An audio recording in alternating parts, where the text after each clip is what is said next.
Asfaltlan döşeli yolların uzunluğu yakın 1200 metreye kadar olacak. Yolların genişliği 5 metre, yapılan yolun kalınlığı 16 santimetre.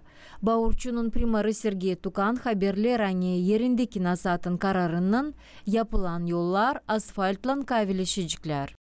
Yıl kalındık bundan. Öteye doğru bu sokağı yaparız 1 May.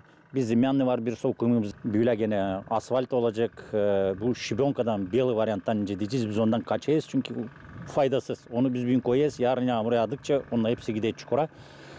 Sıra gele çukurda toplama abonesteleri. Onun için biz geçe istiyordu varyanda. Asfalt ne pakırtı. Bu sokağımız bizim da 700 metrenin üstüne. Öbür sokak Poçta 600 metrenin üstüne deyince ben söyledim hani bütün neste 1 kilometre 200 metrenin üstüne olacak bu yıl. Primar söyler anne yolların projekti smetaya göre 2 milyon 220 lei tutardı. Tenderi geçirmekten sonra sayı 1 milyon 720 bin lei'ye düştü. Kaldığı paralar köyün başka yoluna doğru dolayacaklar. 1. May sokağı yıllarca kötü durumdaydı belli eder primar. 2024 yılda sokağın aşağı payı brushatkayla döşendi. Bu yıl yolun yukarı payı yapılır. Var olan sokak uşak başçasına hem mezarlığa götürür.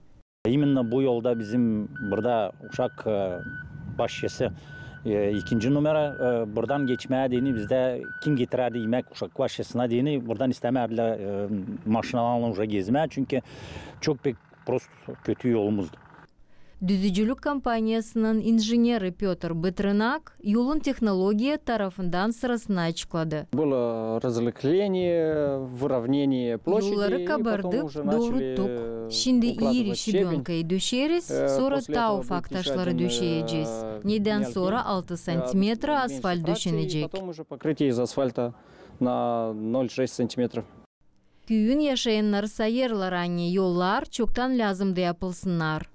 Biz burada 82'den beri bu yol pek zor. Adamlar kırdan gittiler, taş getirdilerden düzme hani yokunca bir yolda geçirmeye buradan o kadar zordu. Yendekler içinde, çukurlar içinde gider. Su alardı yapardı bütünle çukur, yendek. Aslında tüp şebini alardı götürer ta aşağı centra. Yavaş yavaş da bozulardı. Bozulardı zordu gezme. Tek zordu. Nasıl dedemi belki Boże pomoć yapacaklar. Biz tabii şikilleneceğiz. Büyük yağmur yağdı, taşları sürüyerdiler aşağı. Kalırdı çıplak varlardı. Zordu gitme. Transporta da insana da. Burada yaşarım 13 yıl уже varınca. Ben burada görmedim. Tane yapsınlar, diyeceğiz asfalt olsun. Şibonka koydular ama yağmurlardan sonra o gider suyla bile yolla bozulur. O için sanırım hani bu pekisler işe düşünmüşler ne asfalt da olacak kisler güzel buradan insanlar yanaşık saydık getirirler uşakları. İşleri yapan kurum yolları Kasım ayın ortasına da nadir yapma.